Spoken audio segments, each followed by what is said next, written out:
Hallelujah!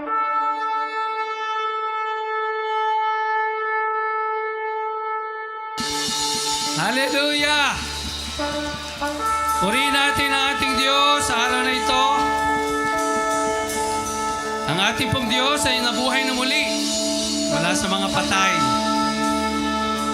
Ito po yung dahilan para tayo sumamba sa Kanya, magpuri at ipahayag ang ating pasasalamat sa ating Panginoon. Let's go, church! Let's celebrate! Awit tayong lahat. Let's give glory to you alone, God. And say, I love to be in the presence with your people singing praises. I love to stand and rejoice, lift my hands and raise my voice. I love to be in your presence with your people singing praises. I love to stand and rejoice, lift my hands and raise my voice. You set my feet to dancing. Woo! You fill my heart with song.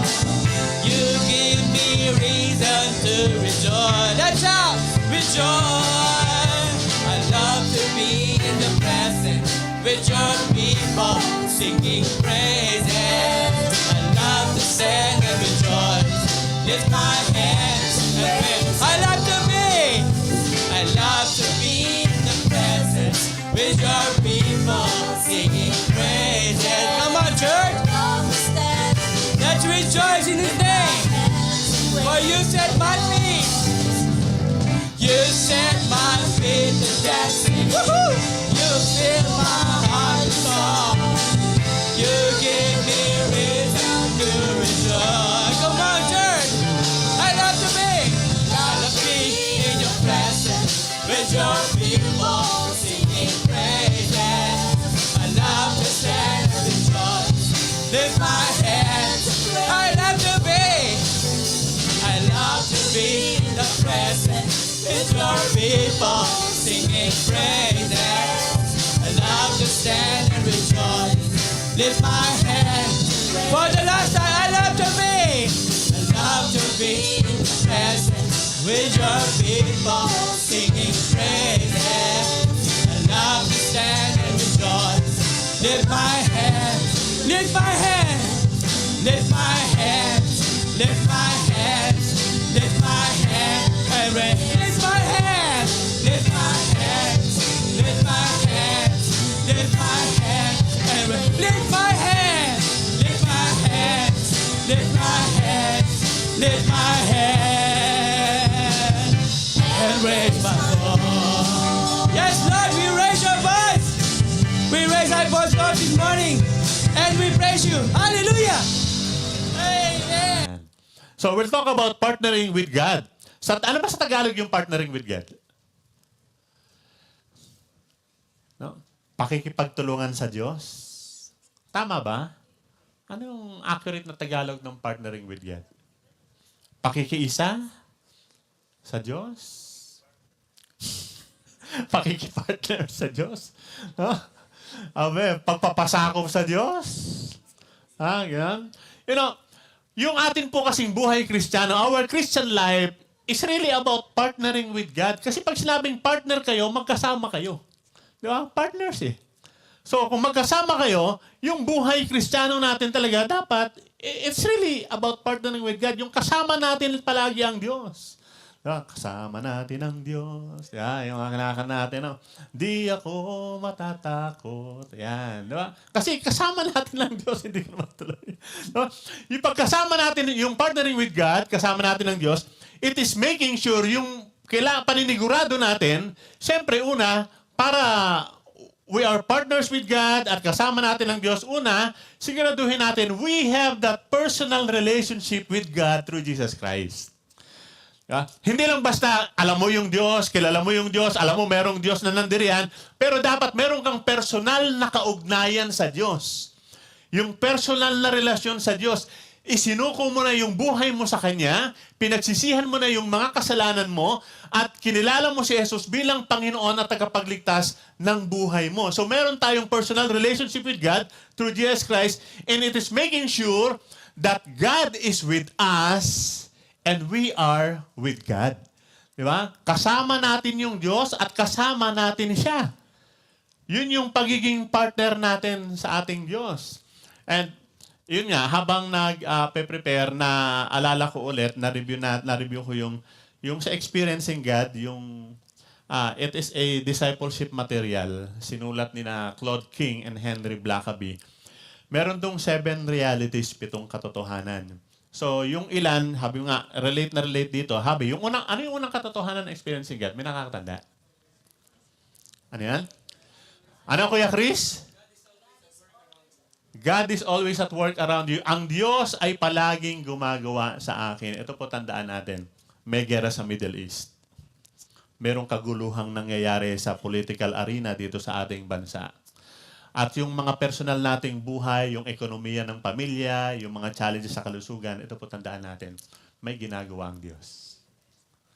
May ginagawa ang Diyos. He is actively involved in everything that's happening. May ginagawa ang Diyos. At sa ginagawa ng Diyos na yan, kung titingnan natin mabuti, ito po tandaan natin. God is pursuing us. God pursues a continuing relationship with you. Nais ng Diyos, sa kabila ng mga nangyayaring ito, nais ng Diyos na magkaroon tayo ng personal at tunay na kaugnayan sa Kanya.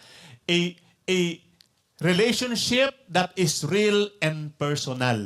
Mga kapatid, ang isang challenge sa atin, siguraduhin natin, tiyakin natin, yung bang relationship natin with God, una, totoo ba? Totoo ba yung relationship? Alam ko sa panahon ngayon, lalo sa mga kabataan, may mga relationship na complicated. Minsan yung mga relationship, walang label. Hindi mo alam, ano ba talaga tayo? Ano ba talaga kaugnayan natin? Pero dito, as far as our relationship with God is concerned, dapat yung relasyon na yun totoo. It is real and it is personal. Personal talaga. No? Meron tayong kaugnayan talaga. At anytime we could approach Him and God could, kumbaga, yung gamitin ko yung term, pwedeng pakialaman ng Diyos yung buhay natin. Kasi meron tayong relationship na totoo sa Kanya. Bakit? Ano ba yung relasyon natin sa Kanya? Di ba, tinatawag natin siyang Lord. Tinatawag natin Panginoon. Kung tinatawag natin siyang Panginoon, pag sinabi ng Panginoon, ito gawin mo, di ba, may karapatan siyang pakialaman yung buhay natin kasi siya yung Panginoon. So, yan, manghimasok sa buhay natin. Pwede. Yun yung personal, yung real and personal relationship with God. At ito pa, pangatlong katotohanan ng Experiencing God, sabi, ang Diyos ay nag-aanyaya. Ang Diyos ay nag-i-invite. Ini-invite niya tayo na ma-involve sa Kanya, sa Kanyang ginagawa. Ang Diyos ay nag-aanyaya na tayo'y makaisa, makasama. God invites us, invites you to become involved with Him in His work. So, yun pong pagiging involved sa Diyos, sa ginagawa niya. Di ba partnership yan? Diba? Mai-involve tayo sa ginagawa niya, edi partners tayo. Kasama tayo doon sa ginagawa niya. Our Christian life is a life of total partnership with God. That is becoming involved, yung tayo'y kalahok, tayo'y kasali, tayo'y kasama, we are involved with God in what He is doing. Tanungin mo nga yung katabi mo, kasali ka ba sa ginagawa ni Lord? Baka hindi ka pa kasali, sumali ka na. Dapat kasali tayo sa ginagawa ni Lord. So, yung pong text na binasa natin, yung 1 Corinthians 3:6 hanggang 9, actually, sisimula natin sa verse 1 yung ating pag-aaral. Titingnan natin, we will look at kung yung state of partnership. Ano yung kalagayan ng partnership ng Corinthian church? Diba? Kasi isulat ni Pablo sa mga taga-Corinto to. we will look at the state of partnership of the Corinthian church with God's activities. So, etong maganda rito, tayo, ano tayo eh? Marikinian Church, tama ba? Dahil Marikina Church tayo, no? The Church of God in Marikina. Kaya sila, the Church of God in Corinth, no? So, titingnan natin yung church na yon sa Corinth. At hihimayin natin. Ito maganda dito, no? Yun daw yung masarap gawin, eh, no? Pag-usapan yung buhay ng may buhay. Di ba? Ito ngayon, tayo mga taga-Marikina, pag-usapan natin yung mga taga-Corinto. Yan. Alam ko, interesado tayo dyan. Ano yung interest natin pag pag-usapan natin yung iba. Pag-usapan natin yung ibang church. So, first, we will look. Tatlong bagay titingnan natin. Una, tingnan natin yung mga members ng church. We will look at the members of the Corinthian church. Doon po sa sulat ni Pablo sa mga taga-Corinto in chapter 3, the members of the Corinthian church were described. Kumbaga, dinescribe sila in 3 ways. Actually, yung titingnan natin, ang pattern to, ano? Expectation versus reality. Expectation versus reality. Di ba? Alam niyo yan, expectation versus reality. Pagkang tumingin ka sa halimbawa, karatula ng, halimbawa, may restaurant, andun yung menu, andun yung picture ng mga pagkain. Uy, ito mukhang masarap to. No? Dahil maganda yung picture, order ka. Pagdating ng in-order mo, ba't ibang itsura? So, yun yung expectation versus reality.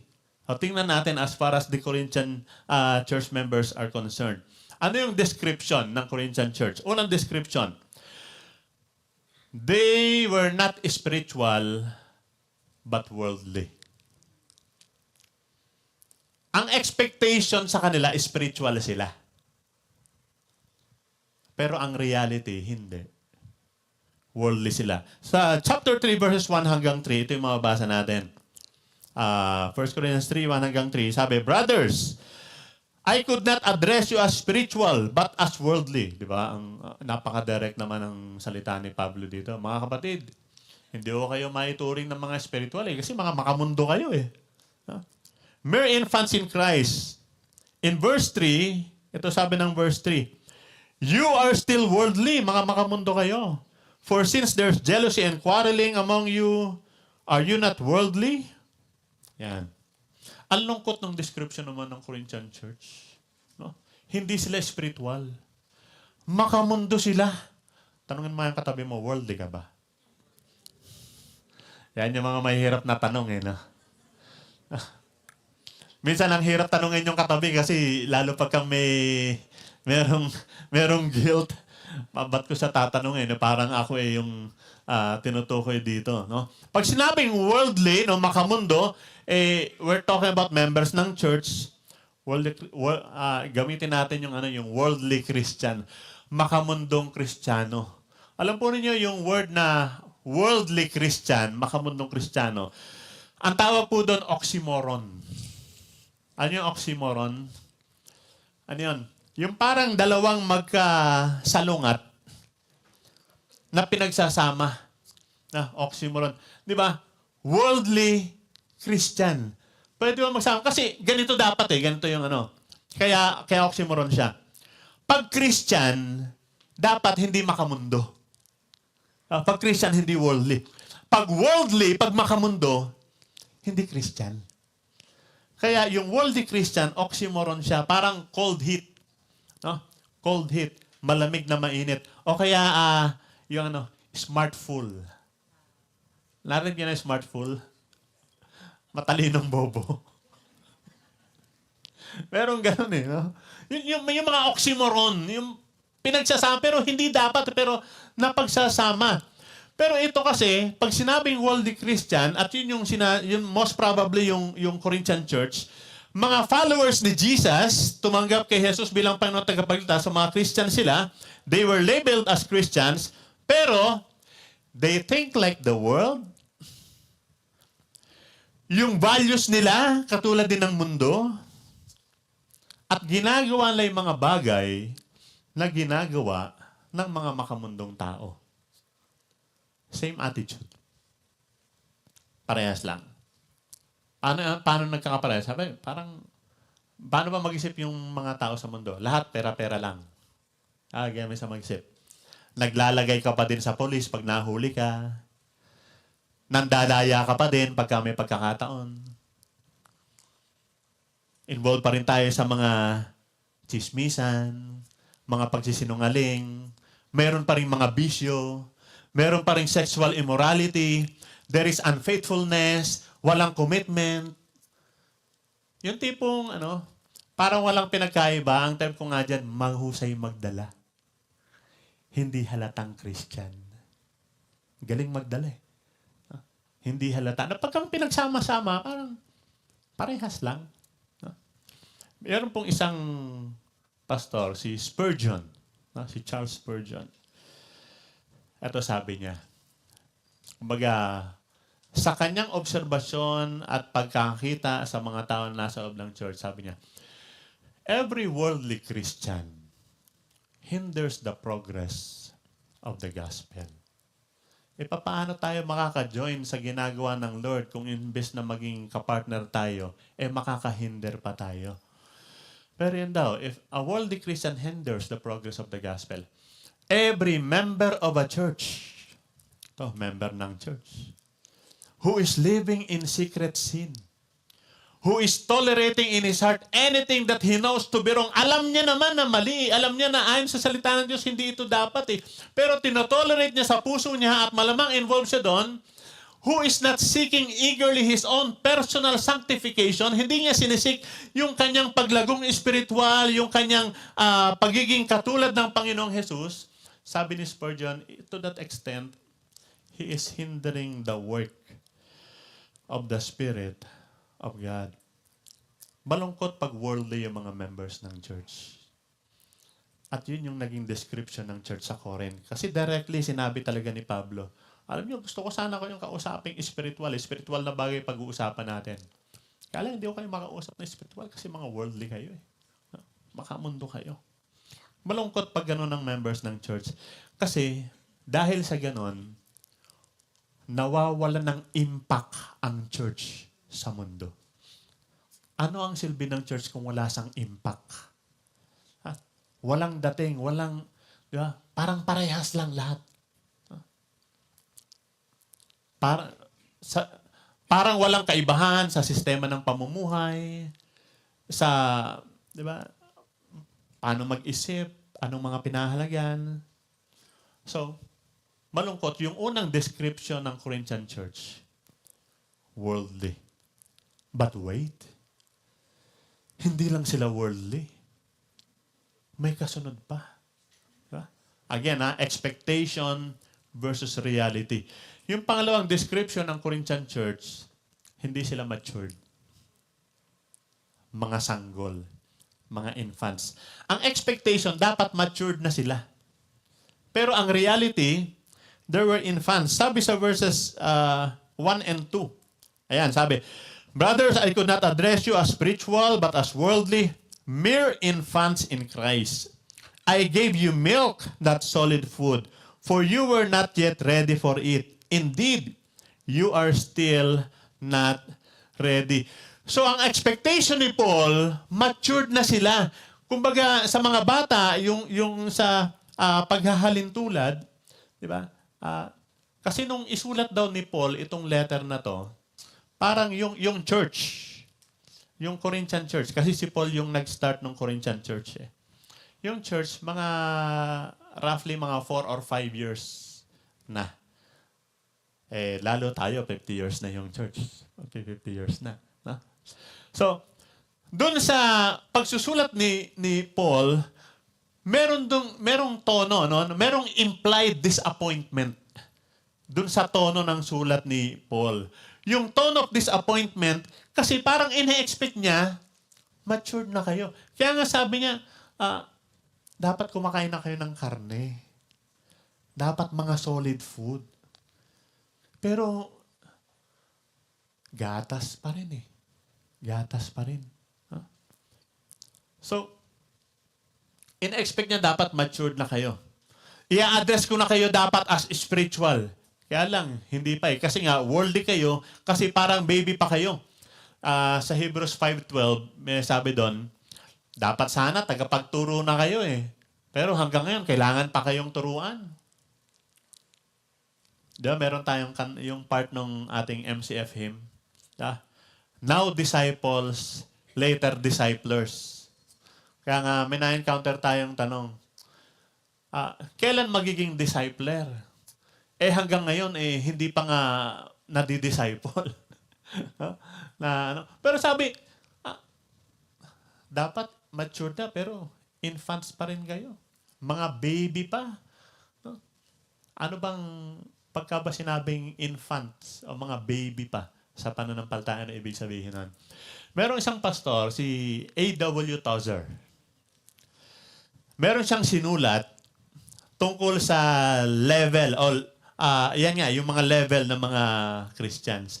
At sa sinulat niya, meron siyang nilagay na mga papaano niya i-describe yung mga infants, no? Or baby Christians. At marami ito kumuha lang ako ng ilan. Sabi ni A.W. Tozer, characteristics ng mga baby Christians. Una, self-centered. Self-centeredness. Di ba yung baby? Yung baby, walang pakialam yan. Pagka yan nagutom, iiyak yan. Wala siyang pakialam kung may pambili ka ng gatas. Kailangan bigyan mo ako ng gatas. Ako lang to. Hindi ko intindihan anong kalagayan ninyo. Pagka gusto kong umiyak, iiyak ako. Pag may kailangan ako, ibigay niyo yung kailangan ko. Dahil baby yan eh. Di ba? Wala siyang kamalayan sa nasa paligid niya. Ang alam niya lang, yung sarili niya. So, self-centered. Ganon daw yung baby Christian. Parang baby, self-centered. Laging intindihin. Ikaw lagi yung mag-a-adjust sa kanya. Ikaw, kasi laging siya yung iniintindi mo. Ikaw yung mag-a-adjust. Alagain. Diba? Ganon baby. No? Self-centered, sabi ni A.W. Tozer. And then, isa pa, sabi niya, yung mga baby Christians, very dependent on others. Nakakita na kayo ng baby. Yung infant talaga, pagising niya, bumangon siya, kunuha niya yung bote, tinimpla niya yung gatas, tapos nakakita na kayong baby gano'n? Wala, di ba? Walang gano'n. Dependent on others. Bibigay mo yung pagkain niya, papalitan mo yung diaper niya. Kung hindi pa siya makagalaw, ikaw yung mag-iikot sa kanya para makadapa siya. Di ba? Very dependent on others. Hindi niya kayang pakainin yung sarili niya. Diba? Kaya may mga Christians, na hindi kayang magbasa ng Bible ng sarili niya. Diba? Iyan yung pagkain natin. Diba? Yung salita ng Diyos. Magbabasa lang ng Bible pag merong, halimbawa, nasa church, o merong mag-ano sa kanya, pero personally, sa kanyang sarili, hindi niya kayang pakainin yung sarili niya, hindi niya kayang mag-ano nung sarili niya. So, pag ang ganon, baby nga nagdedepende sa iba, kaya hindi mo pwedeng bigyan ng responsibility. Walang responsibility. Hindi mo mabibigyan ng, ito ang papel mo, ito ang gawin mo. Hindi, baby. Baby. Alam nga namang yung baby, pagkatapos niyang tumodo, sabihin mo, hugasan mo yung bote mo, pakuluan mo. Hindi. Wala siyang responsibility. Dependent siya sa iba. So, may mga Christians na gano'n.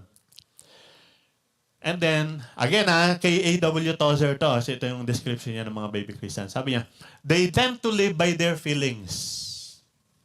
They tend to live by their feelings. Yung mga baby, talagang concern lang niya, yung pakiramdam niya, ano bang pakiramdam ko ngayon? Gutom ba ako? At ang mahirap sa baby, lahat, halos, basta yung may hindi magandang naramdaman, ang gagawin niya lang niya, umiyak. Umiyak. Pag umiyak yung baby, ba't ka umiyak? Hindi naman sasabihin, gutom ako. Hindi. Basta iyak lang siya. Iintindihin mo kung anong-ano para, di ba? Yun yung feeling niya. Irritable siya. Ba't siya na-irrita? Yung pala, yung diaper niya, basa na. May rashes siya. Di ba? O kaya, meron siyang nararamdaman. Nagulat ka, pinalitan mo na ng diaper, binigyan mo na ng gatas, hindi pa rin tumatahan. Diba? Kasi meron silang nararamdaman na hindi okay. At yung mahirap sa baby, hindi natin alam kasi hindi mo nga makausap eh. Minsan huhulaan mo, tsatsambahan mo kung anong kailangan gawin para tumahan siya. Basta siya kung anong nararamdaman niya, yun lang yun. They tend to live by their feelings. Sa Christians, yung mga super sensitive. Basta may naramdaman, iyak. Super sensitive. Masagi mong konti, may problema. Tapos, iyak na lang sila palagi. Iyak na lang.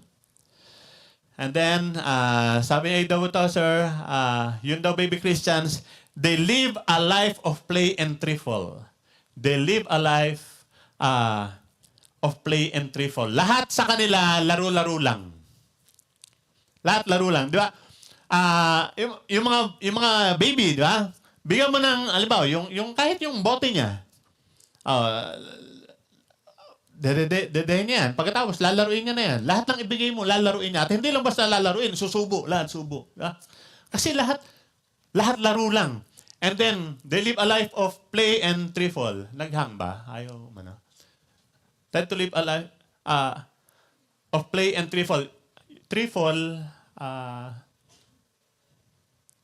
ano yan? Trifle.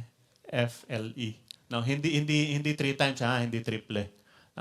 Trifle, ibig sabihin yung mga maliliit na bagay, yung mga bagay na walang yung mga of no value, yun yung sa kanila yun yung pinahahalagahan nila, no?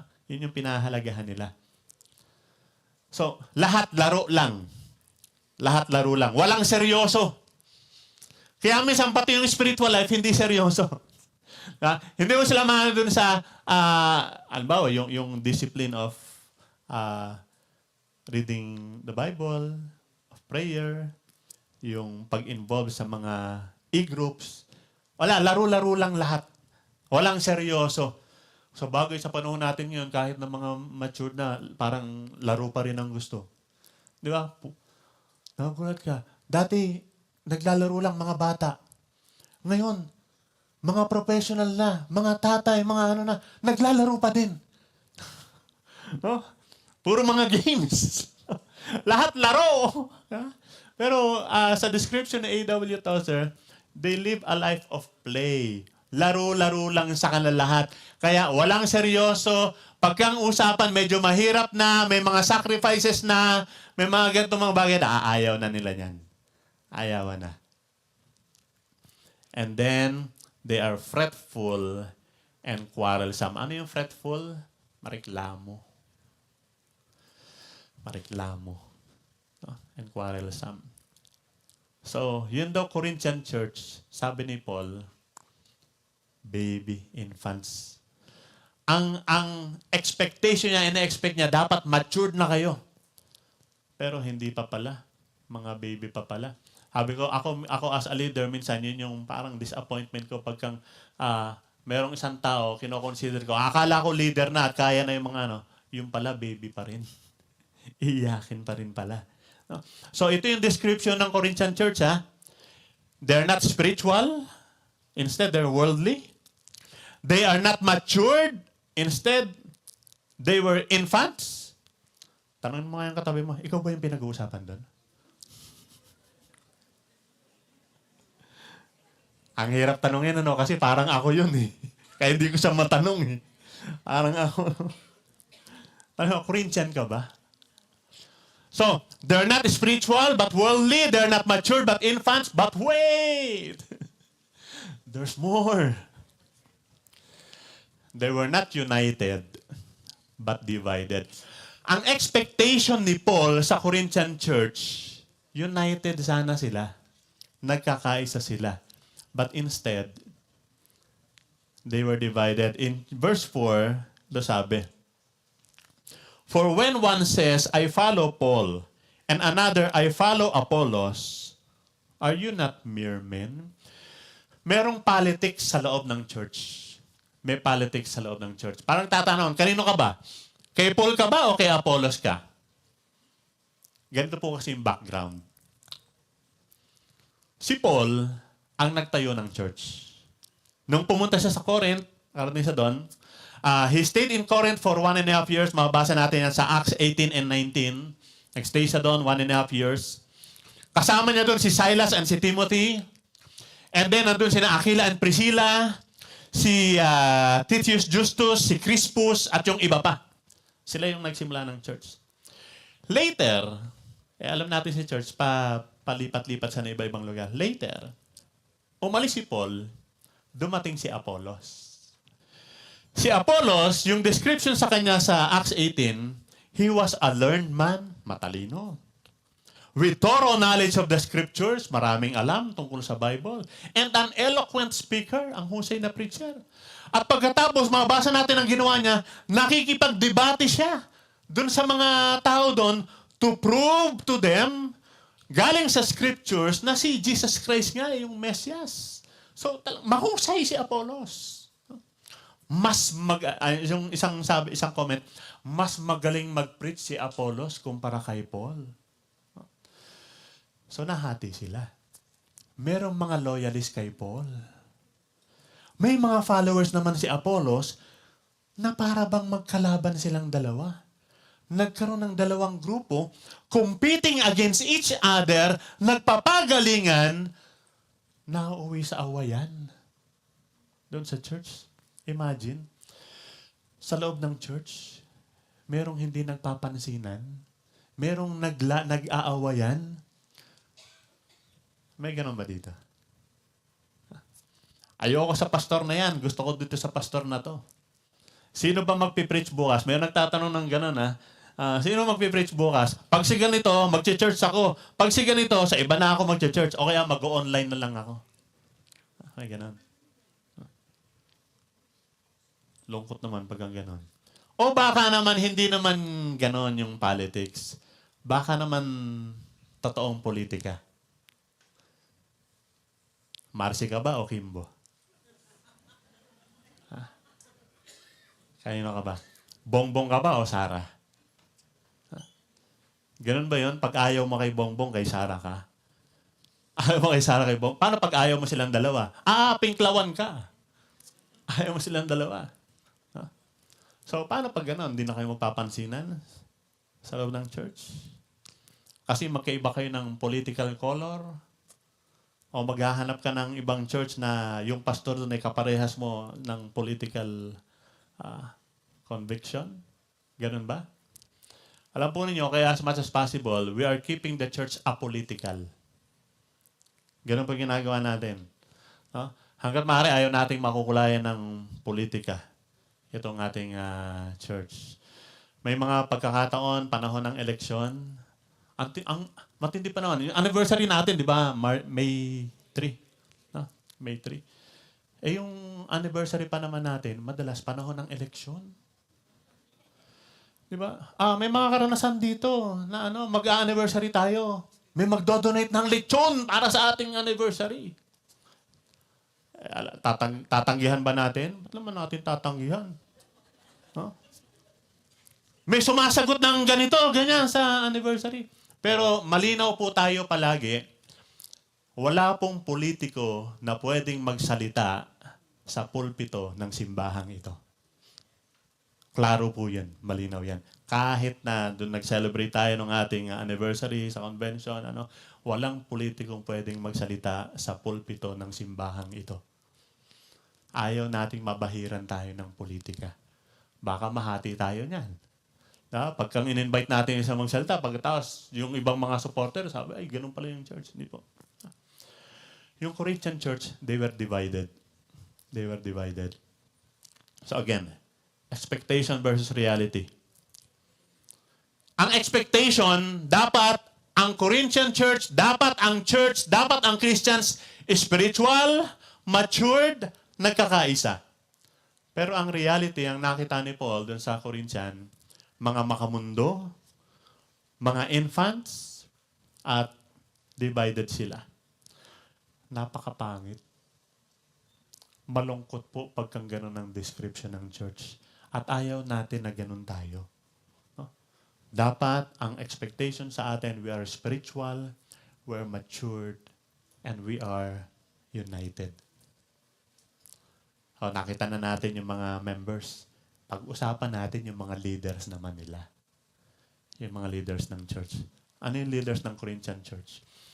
Sa pagsusulat ni Pablo sa mga taga-Korinto, ipinakita niya, hindi maganda yung kalagayan, pero ganito, sa isang banda parang may pagtatanong kay Pablo. Sabi niya, ba't ganon? Samantalang ganito naman kami, ganito naman ang mga leaders.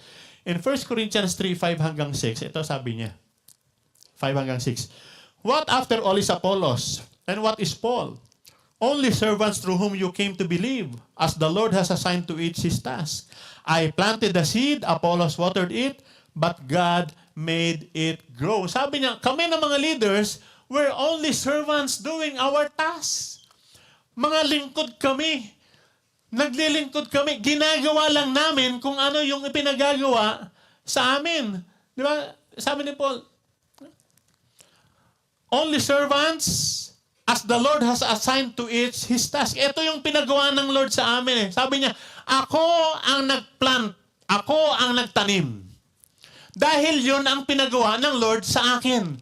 Si Apollos ang nagdinig dahil yon ang ipinagawa ng Diyos sa kanya. Tigilan niyo yung pagkakampi-kampihan na yan. Parehas lang kaming servants na gumagawa ng tungkulin namin. Kailangan ba kaming paglabanin? Kailangan ba kaming maging magkalaban? In fact, hindi naman magkalaban si Paul at si Apollos. Yung mga supporters lang nila. Minsan ganun ang politika eh. Magkabati naman yung pero yung mga supporters nag-aaway. Sabi ni Paul, ang pinagawa sa akin, magtanim. So nagtanim ako. Siya yung church planter. Ang pinagawa kay Apollos, magdilig, mag-alaga ng tanim. Siya yung pastor. Parehas kaming binigyan ng Lord ng assignment. No? Dito po sa MCF, may nagtanim. May church planter. Pero hindi siya ang may-ari ng church. May nagdilig, may nag-alaga, mayroong pastor, pero hindi rin siya yung may-ari sa church. Parehas lang silang sumusunod sa pinagawa sa kanila ng may-ari. Si Lord.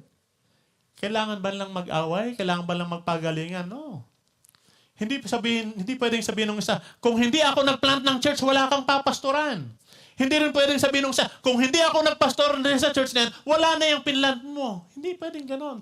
Magkaiba sila ng role na ginampanan, pero pareha silang mahalaga yung pinagawa at yung ginawa nila. At si Lord ang may-ari ng church. Si Lord yung nagtoka sa kanila. Sabi lang, we are only servants doing kung ano yung pinagawa ng Lord sa amin, kung anong papel na dapat naging gampanan, ginagawa lang namin yan. In fact, sabi nga ni Paul, we're just servants. Sabi nga, sa totoo lang, kami, we are united as God's fellow workers. Wala kaming problema ni Apollos. Sabi ni Pablo, tingnan natin yung verses 8 and 9. Sabi niya doon, the man who plants and the man who waters have one purpose. Parehas lang kami ng gusto. We have one purpose. And each will be rewarded according to his own labor. For we are God's fellow workers. Isa lang ang purpose namin. It is not to build our kingdom, but the kingdom of God. It's not to lift ourselves up, but to lift the name of Jesus. Yung kinanta natin kanina. Our purpose is to glorify God by doing the task that He gave us. Sabi ni Pablo, nagkakaisa kami ni Apollos. Isa lang yung purpose namin. Ang purpose namin, yung i-build yung kingdom ng Diyos. And we are God's fellow workers. So, hindi personality-centered ang church. It is always God-centered. Kasi pag tao na ang itinaas natin, magagaya na tayo doon sa Corinthian church. Sabi lang, ako kay Pablo ako. Ako kay Apollos ako. Yung iba, sabi, kanino ba ako? Kay Pablo ba ako? Basta ako sa Lord. So, they were divided. Pero sabi ni Paul, hindi dapat ganon. Servants lang kami. Sa totoo lang, wala namang kaming problema ni Apollos. Isa lang yung purpose namin. To glorify God. to build this kingdom. Parehas lang naman kaming workers. Kami, wala kaming problema. Ginagawa lang namin yung dapat namin gawin. Actually, mahusay yung mga leaders nila. Si Pablo at si Apollos. Kaya lang minsan, pag yung mga members are hindi nag-grow, patuloy sa makamundong pamumuhay, so kaya ang objective, mag-grow tayo. Kaya gusto natin mag-grow tayo. Kaya nga, di ba, ang campaign natin is, di ba, yung ating mga encounter groups, through those groups, our prayer, mag-grow tayo dyan sa mga groups na yan. Mag-grow tayo sa pagkakilala natin sa Panginoon, mag-grow tayo sa ating pagiging disciples, followers of the Lord Jesus Christ, susundin natin kung ano yung gusto ng Diyos para sa atin, so that walang problema sa church. We have seen the members of the church, then the leaders. Now, focus natin yung attention natin. Ito yung pinakamahalaga pagdating sa church. The God of the church. Tingnan natin. Ano yung ginagawa ng Diyos dun sa Corinthian church? God is the one who assigns leaders and tasks. Sabi nung sa mga verse na binasa natin, mula verse 5, sabi niya, what after all is Apollos and what is Paul? Only servants through whom you came to believe, as the Lord has assigned to each his task. I planted the seed, Apollos watered it. Si Lord ang pumipili ng leaders. Natandaan niyo yung verse natin last Sunday, yung Acts 13. Acts 13 verse 2, yung pinag-aralan last Sunday. Sabi, while they were worshiping the Lord and fasting, the Holy Spirit said, italaga niyo sa akin si Barnabas at si Paul. Meron akong work na ipapagawa sa kanila. Di ba? Yung last Sunday. Kanino nang galing yung pagpili at yung task? Sa Lord. Si Lord pumili. Sabi niya, etong dalawang ito, akin to sila. Meron akong ipapagawa sa kanila. It is the Lord who assigns leaders and tasks. Hindi tao ang nag-a-appoint at pumipili. Si Lord. Si Lord ang pumili ng church planter. Si Lord din ang pumipili ng magiging pastor. Kailangan lang sumunod yung mga pinipili at tinatawag ni Lord. Kapatid, nandito kayo ngayon sa MCF. Si Lord yung nagdala sa inyo dito. At dahil dinala kayo ng Lord dito, may pinapagawa si Lord sa iyo. Alam mo ba kung anong pinapagawa ng Lord sa iyo ngayon?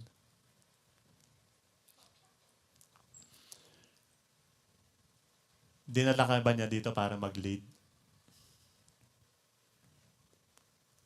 Meron tayong mga binubuong mga e-groups. Kailangan natin mga leaders. Dinala ka ba lead dito ng Lord para magturo? Si Lord yung tumatawag at siya nagbibigay ng assignment. Nandito ka ba para kumanta? Kanina habang nagpe-pray kami bago mag-worship, ako ba nagtanong kung may special number?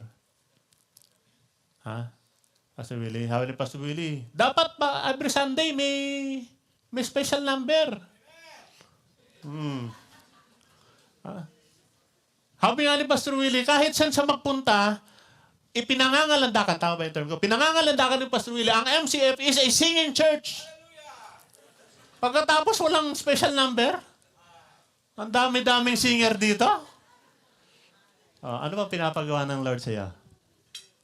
Dinala ka ba ng church para kumanta? Para tumugtog? Kaya ka ba nilagay ng Lord dito? Ang assignment mo ba, tumugtog? Para magayos ng mga bagay-bagay dito sa church? Si Lord ang naglalagay ng mga tao. Ito nga. Gusto kong sumagot ka nung Sunday habang nagpipreach si Pastor Nes kasi meron na siya nabanggit tungkol dun sa ibang mga, mga lumilipat ng gusto kong sumagot Sabi ko, hindi rin naman ako taga-MCF Inilipat din lang ako ng church dito. Di ba? And one time, nagtanong si Pastor na sa akin, Pastor, anong pakiramdam mo pagka may mga member na lumilipat ng church? Sabi ko, ang alam ko, under shepherd kami. Ang chief shepherd si Lord. Si Lord yung mag-a-assign dun sa flock niya. O, itong flock ko para dito sa under shepherd na to. O, itong tupa na to para dito sa under shepherd na to. Under shepherds lang naman kami. Siya yung may-ari. So, ginagawa mo ba yung dapat mong gawin? Ginagawa mo ba yung pinagagawa sa'yo? Yeah? Are you in partnership with God in what He is doing? Are you joining God in what He is doing? Alam po ninyo, in application, hindi lang ito about church. Yung partnering with God. Hindi lang ito about church. It also applies to our daily life. Are you in partnership with God as far as your career is concerned? Sa trabaho mo, sa negosyo mo, yan ba yung trabaho o negosyo na gusto ni Lord para sa'yo? Are you joining God in what He is doing dyan sa company na yan? Ano bang pinapagawa sa'yo ni Lord dyan sa career mo na yan? Binibuild up ka ba niya dyan o pinapaalis ka niya dyan? Ito po isang test. Diyan sa trabaho, sa career na yan, sa ano, yan ba'y naglalapit sa iyo sa Lord o naglalaro sa Kanya? Nakakapag-serve ka ba sa Lord dyan o nakakahinder yan sa pagsaserve mo sa Lord? Simple test as far as partnership with God is concerned. Are you in partnership with God in your relationships? Patungkol sa iyong relasyon, sa iyong mga kaibigan, sa circle of friends mo? Yan ba yung relationship na gusto ng Lord para sa iyo? Approve ba kay Lord yan? Are you joining God in what He is doing in that relationship? Sa relationship ba na yan, napapalapit ka ba kay Lord o nalalayo ka sa Kanya? Napakahalagang bigyan natin pansin yung partnership natin with God. Hindi lang dito sa church yung pinag-uusapan dyan, pati sa pang-araw-araw na buhay natin. So God is the one who chooses and assigns leaders and tasks. Secondly, God is the one who makes things grow. Siya yung nagpapalago. In verses 6 and 7, sabi nitong text natin, sabi, I planted the seed, Apollos watered it, but God made it grow. So neither he who plants nor he who waters is anything, but only God who makes things grow. Ito po yung principle natin palagi sa ating mga ginagawa in all our ministries, even in our evangelism. Share tayo ng gospel. We share the gospel in the power of the Holy Spirit, leaving the result to God. Tatanggap ba siya o hindi? Si Lord ang bahala doon. Hindi ko papel na i-convict yung tao. Hindi ko kailangan siyang konsensyahin at i-manipulate yung emosyon niya para tanggapin niya yung inaalo ko. Minsan sabi nila, kami daw, mga pastor o mga Christian leaders, pagka nagsishare ng gospel, para kami mga ahente. Ang produkto namin yung gospel. Bilhin mo na, tanggapin mo na. At minsan, para bilhin ito, pinapamura, pinapababa namin yung value para maging sa kanya. Dinidilute. Pero hindi namin papel yun eh. Papel ng Diyos yun. Siya yung nagbibigay.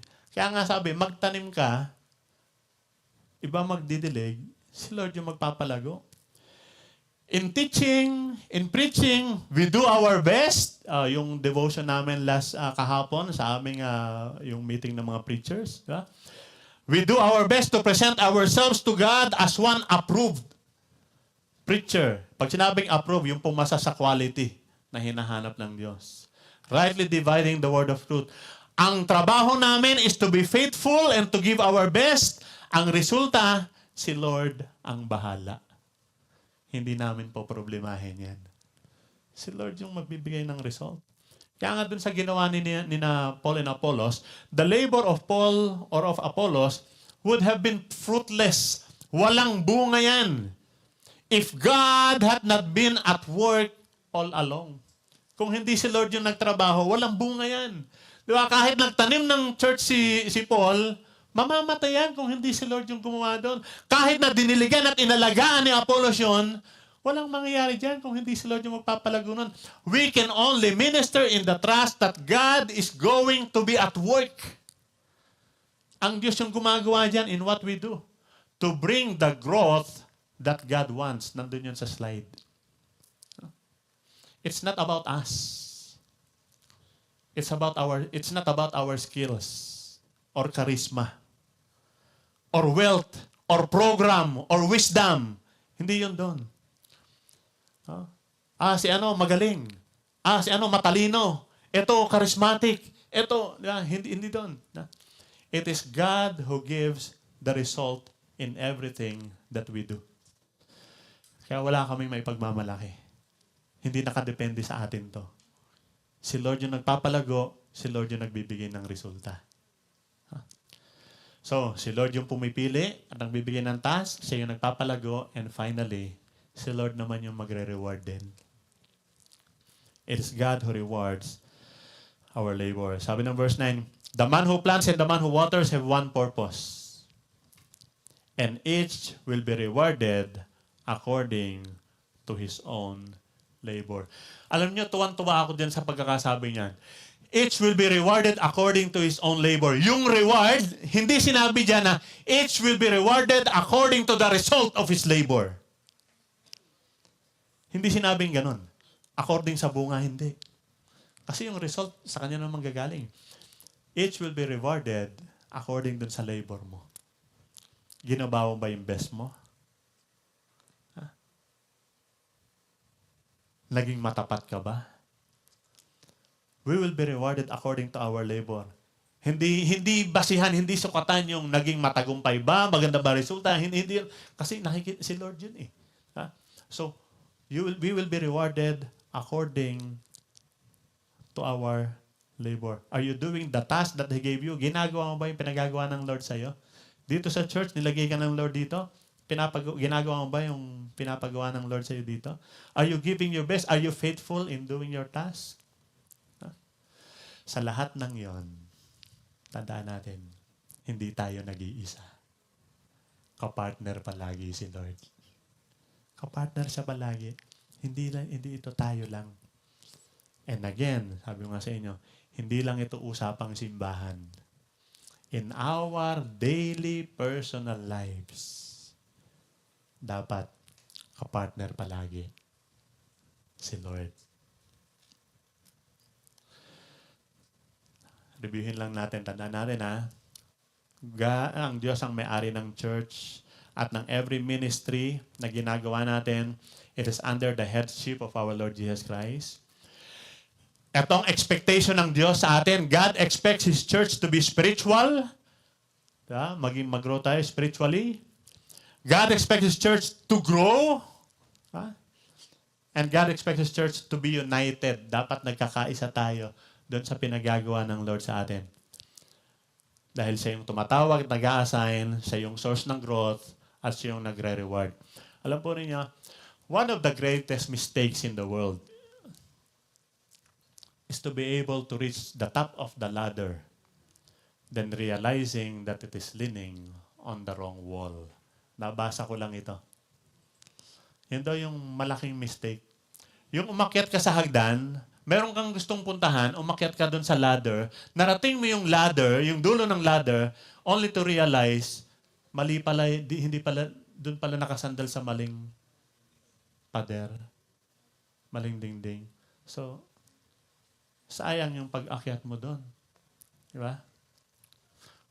You may succeed in the wrong things. Laging matagumpay ka, pero hindi pala yun yung mahalaga. Pwede kang maging makatagumpay only to realize hindi mo pala kasama si Lord doon. Yun yung malungkot. Narating mo yung gusto mong marating, nagawa mo yung gusto mong magawa, napuntahan mo yon, tapos bilang, ay, hindi pala yun ang gusto ng Lord para sa akin. Are you in partnership with God? Si Lord yung magtuturo kung anong gagawin mo, kung saan ka pupunta. Nag-join ka ba sa ginagawa niya? Yung ginagawa mo ba sa buhay mo, yan ba yung pinapagawa niya? Kapatid, kumusta partnership mo with Jesus? Kumusta kaya? Katulad ka ba ng Corinthian church? Worldly, infant, divided.